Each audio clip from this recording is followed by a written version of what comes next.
Ora, muito boa noite a todos e a todas. Neste momento vou falar um pouco sobre o tema que está ali: não vim destruir a lei. Esta frase, dita por Jesus, é também o título do primeiro capítulo do Evangelho segundo o Espiritismo, que já alguns palestrantes antes de mim vieram a analisar. E nós vamos seguir com mais um capítulo, o primeiro. Esta frase, que é dita por Jesus, serve para tranquilizar os judeus e também afirmar o seu verdadeiro propósito, que era guiar a humanidade a cumprir plenamente as leis naturais ou divinas, que são as criadas por Deus, que são o guia, que ditam como os seres devem interagir uns com os outros. Mas antes de avançarmos mais, vamos então ler o excerto onde Jesus diz esta frase. E ele diz o seguinte: não penseis que eu tenha vindo destruir a lei ou os profetas. Não os vim destruir, mas cumpri-los. Porquanto em verdade vos digo que o céu e a terra não passarão, sem que tudo o que se acha na lei esteja perfeitamente cumprido, quando resta um único iota e um único ponto. E este excerto é de Mateus, do capítulo 5, versículos 17 e 18. E aqui podemos ver qual era o principal objetivo de Jesus durante a passagem neste planeta. Ele pretendia, através do seu exemplo e dos seus ensinamentos, alavancar a evolução moral dos habitantes deste planeta, incentivando-nos a ser mais amorosos e caridosos. É também compreensível qual o objetivo final de cada um de nós, como seres espirituais que somos. Temos que chegar à perfeição. E aí é por isso que ele diz que o trabalho dele só está concluído quando a lei for perfeitamente cumprida e não restar nadinha para cumprir. Mas de que leis fala ele?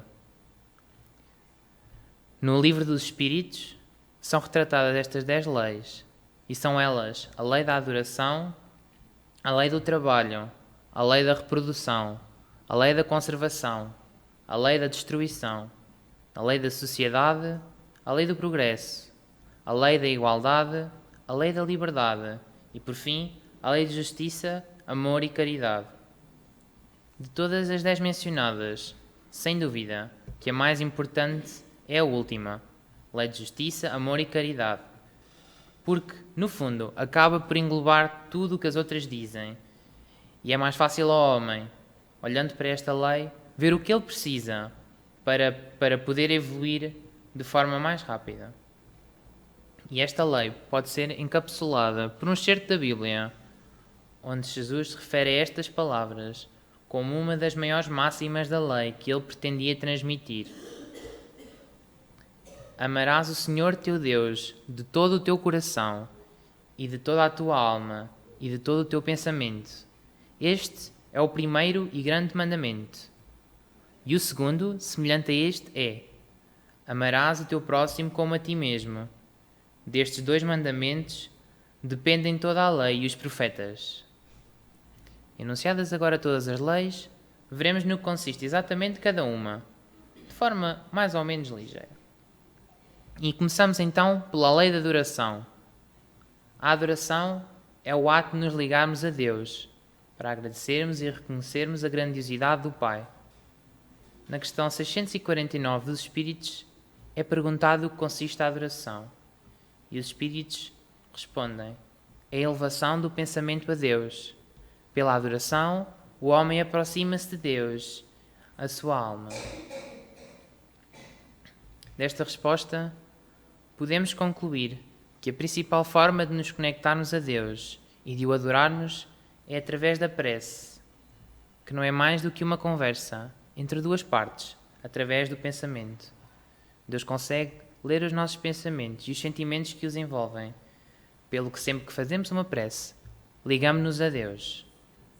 Convém aqui relembrar que o mais importante numa prece é o sentimento que colocamos nas palavras que dirigimos.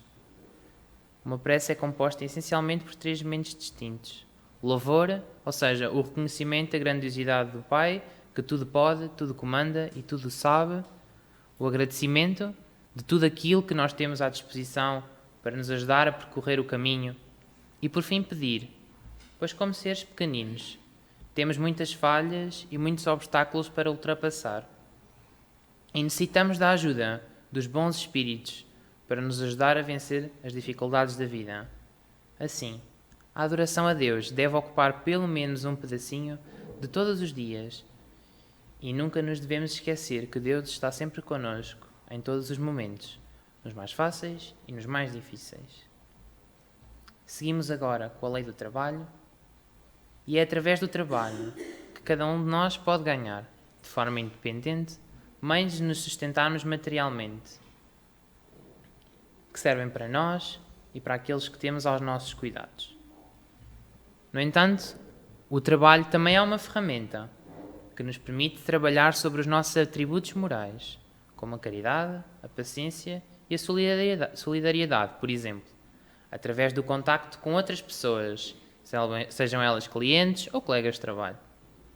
No entanto, o trabalho, conforme é descrito pelos espíritos, é apresentado como um dever. No entanto, não deve ser entendido apenas como o trabalho assalariado, mas qualquer ocupação do tempo que traga benefícios evolutivos para nós mesmos ou para os outros. Assim, o estudo ou o voluntariado são exemplos de trabalhos não remunerados que são importantes para a evolução, a nossa e a da sociedade como um todo. De notar que o repouso também é importante, pois permite ao corpo recuperar as forças, para que no dia seguinte possamos voltar a trabalhar de forma eficaz. Assim, devemos evitar trabalhar pouco, mas também trabalhar em demasia, pois isso compromete, através da doença, a capacidade de trabalhar no futuro. Quem faz o que pode, a mais não é obrigado, devendo sempre cada um trabalhar de acordo com as forças que possui. Passamos a seguir à lei da reprodução. A reprodução também é lei, pois são necessários corpos físicos para os espíritos poderem continuar a sua reencarnação. No entanto, pode ser também uma fonte de vícios e perdições. Desta forma, o sexo, sem igual necessário para a continuidade da espécie, não deve ser abusado, pois todos os excessos são punidos. Devemos ter assim em conta qual a função do sexo, não devendo ser utilizado para a satisfação de desejos efêmeros. Seguimos agora para a lei da conservação, onde o instinto de conservação é um instinto que cada um tem, que vem da animalidade, que permite viver a nossa existência, evitando comportamentos de risco, que podem acabar com ferimentos ou até a morte. E assim, esse instinto nos permite afastar do perigo para podermos viver a vida material, que é tão importante para podermos evoluir. Assim, necessitamos da experiência do corpo para evoluir, e Deus dá-nos um instinto de conservação para mantermos o nosso corpo vivo. O instinto de conservação torna-se menos instintivo e mais sólido e fiável, à medida que vamos conhecendo melhor os perigos que atentam contra a saúde do nosso corpo. A lei da destruição, à primeira vista, parece algo que não é uma lei divina, que até a contraria. Qual seria a necessidade de destruição se a obra é criada por Deus? Ora, pois bem, na pergunta 728 do Livro dos Espíritos, Kardec pergunta se a destruição é a lei divina, e os Espíritos respondem da seguinte forma: é necessário que tudo se destrua, para renascer e se regenerar, pois isso que chamais de destruição não é mais que transformação, cujo objetivo é a renovação e o melhoramento dos seres vivos. A destruição desta forma nada mais é do que uma pequena fase no ciclo de transformação. Olhemos aquilo que acontece com a natureza quando ela é destruída. Apesar da destruição, a natureza arranja sempre uma forma, uma maneira de se reconstruir e de voltar ao seu estado original, e às vezes até mais perfeito. Assim, a destruição e os maus acontecimentos na nossa vida que permitem a nossa reflexão.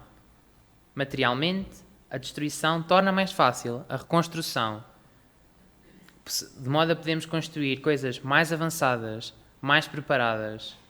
Moralmente, são os maus momentos que permitem uma reflexão, que podem levar a uma mudança positiva de atitude, pois infelizmente raramente aprendemos sem o sofrimento. Depois temos a lei da sociedade. A vida em sociedade é tão importante que os seres humanos se organizam instintivamente em grupos sociais, desde os tempos mais remotos. É através da convivência uns com os outros que podemos sempre aprender coisas novas, que nos levam a evoluir. Cada espírito, pelas decisões que vai tomando ao longo da sua existência, percorre um caminho específico e distinto de qualquer outro espírito, o que leva a que cada pessoa tenha um conhecimento, um conjunto de conhecimentos únicos. A troca desse conhecimento permite que possamos aprender uns com os outros e evoluir. É do contacto entre as variadas personalidades que aprendemos a tolerar e a aceitar a diversidade dos nossos irmãos. Sem dúvida que o mais bonito em sociedade é a partilha de experiências de cada um, que são todas diferentes. É essa troca que nos torna pessoas mais ricas, tolerantes e abertas ao mundo e àquilo que é diferente. Algo que nunca devemos esquecer é que o núcleo mais pequeno, mas mais importante também da sociedade, é a família. É onde começam todos os ensinamentos de como viver na grande sociedade. É aí que começa a aceitação do outro, a capacidade de compreensão e de ouvir o outro, e de uma partilha amigável de conhecimentos e opiniões para um fortalecimento e crescimento mútuo. E é esse conhecimento que nos leva ao progresso, que também é lei.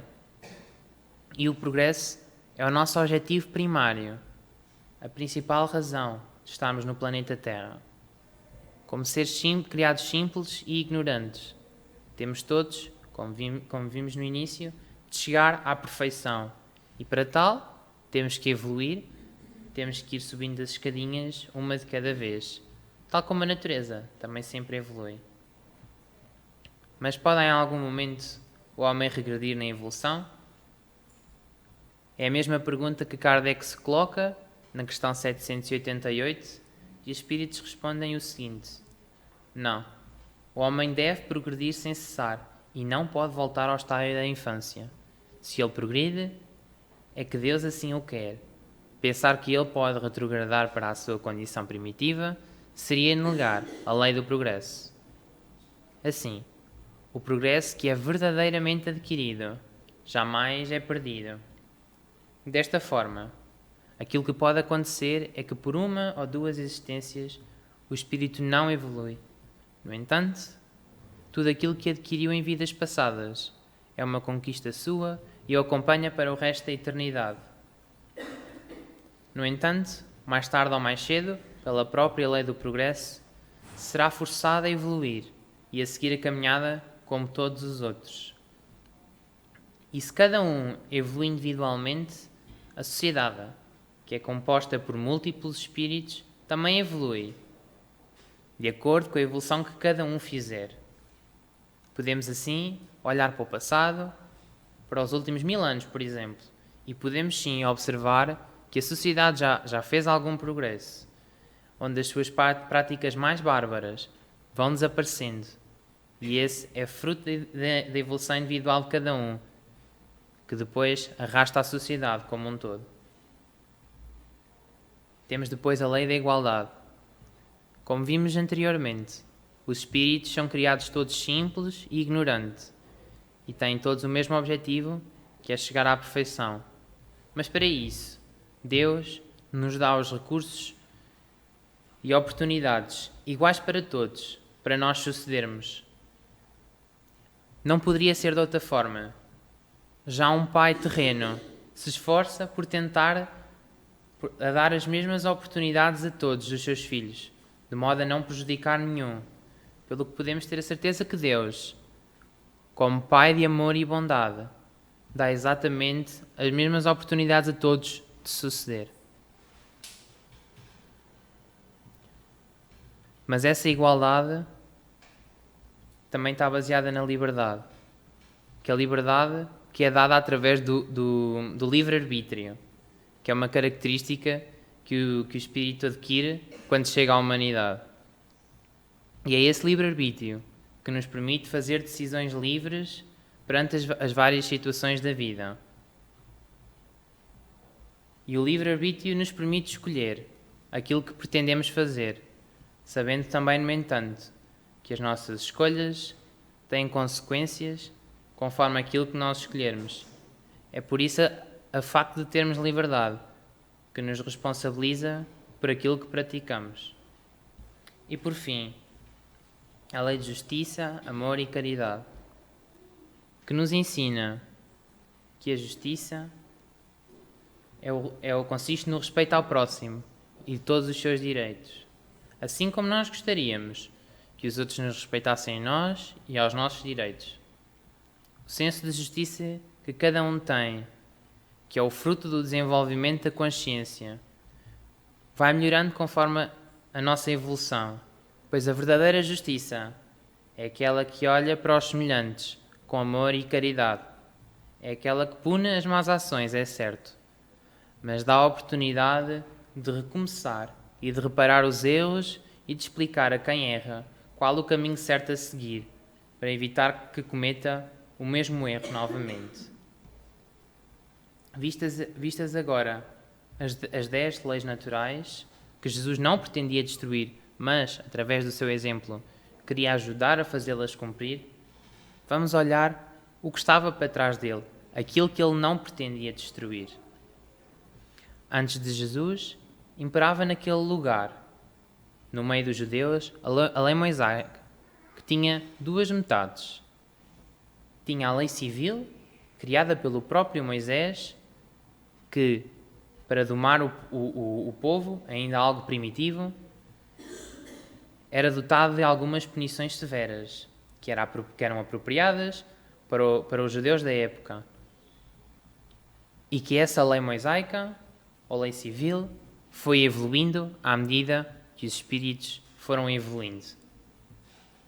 Houve também, passada pelos espíritos, os 10 mandamentos, que são uma forma da lei divina apropriada à época e trazida pelos espíritos, e são por isso uma amostra da verdadeira lei moral. Assim, Jesus pretendia fazer cumprir os 10 mandamentos e explicá-los de forma mais detalhada, de modo a esclarecer alguns detalhes ou partes que foram intencionalmente deixadas por explicar, visto que os homens da época, os judeus da época de Moisés, no seu entendimento mais limitado, não poderiam compreender. Assim, Moisés trouxe ao planeta a primeira grande revelação das leis morais e Jesus a segunda. Não só trouxe o conhecimento da lei divina, mas exemplificou, através da sua vida, dos seus atos, como é viver de acordo com as leis divinas, em toda a sua essência, em toda a sua profundidade. Um exemplo, uma ação vale mais do que 1000 palavras.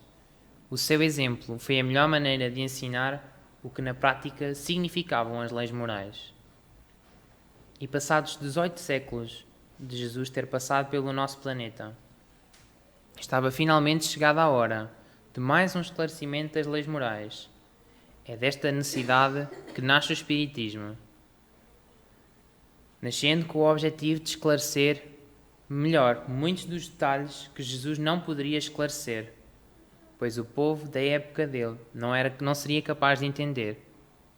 Assim, os espíritos, de cuja autoria é o Espiritismo, explicam e comprovam que existe mais do que o mundo material. Existe um mundo espiritual e que nós somos espíritos, passando a maior parte do nosso tempo nesse mundo espiritual, fazendo breves passagens pelos planetas, reencarnando. Explica-nos que o nosso propósito da vida e nas outras que seguirão é a evolução, de tal forma a que nos tornemos seres perfeitos, tal como Jesus. Para alcançar essa evolução, necessitamos, através do nosso esforço individual, conquistar virtudes e ir-nos despindo de manias e defeitos. Tal como alguns judeus fizeram com Jesus, Também alguns católicos acusam o espiritismo de ser uma farsa, que serve para destruir a sua religião. No entanto, tal como Jesus tranquilizou os judeus, também os espíritos os fazem. Não vem destruir a lei cristã, mas dar-lhe execução. Depois de repararmos, nada do que o espiritismo ensina é contrário àquilo que Jesus nos ensinou. Aliás, alguns dos ensinamentos trazidos por Jesus são facilmente explicados utilizando a doutrina espírita, quando a Igreja tem mais dificuldade de lhes dar sentido, sobretudo aqueles onde Jesus falava alegoricamente do mundo espiritual e dos espíritos.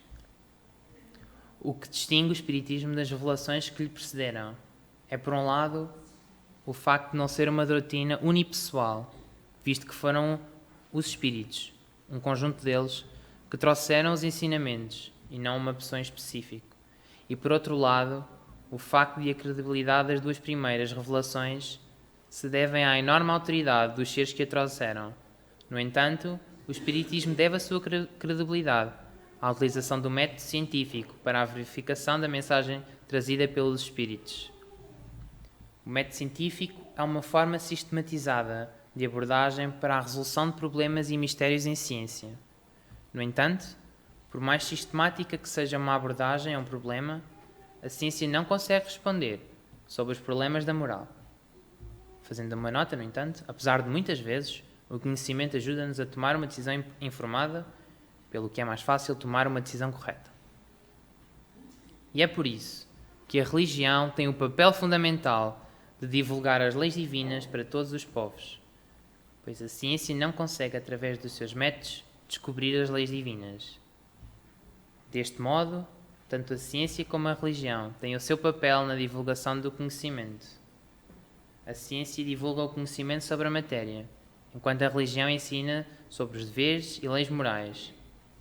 A suposta incompatibilidade que é assumida pela sociedade moderna entre a religião e a ciência é apenas isso, uma suposição errada, que deve muito à posição que cada uma, ciência e religião, se apresentar como a detentora de todo o conhecimento e tentando invalidar a outra. No entanto, o Espiritismo prova que é possível ligar estas duas áreas do saber, pois nos apresenta as leis que regem os espíritos, o mundo espiritual e a sua conexão entre eles e o mundo material, mas também ajuda a disseminar o conhecimento sobre as leis divinas, que é tão importante como o conhecimento científico para a evolução dos seres e que elas possam viver em harmonia. Desta forma, e para concluir, podemos estar convictos de que o Espiritismo vai continuar o trabalho onde Jesus o deixou e cabe-nos a nós continuar esse trabalho, de modo a contribuirmos positivamente para o progresso da sociedade. E agradeço pelo tempo que dispensaram para me ouvir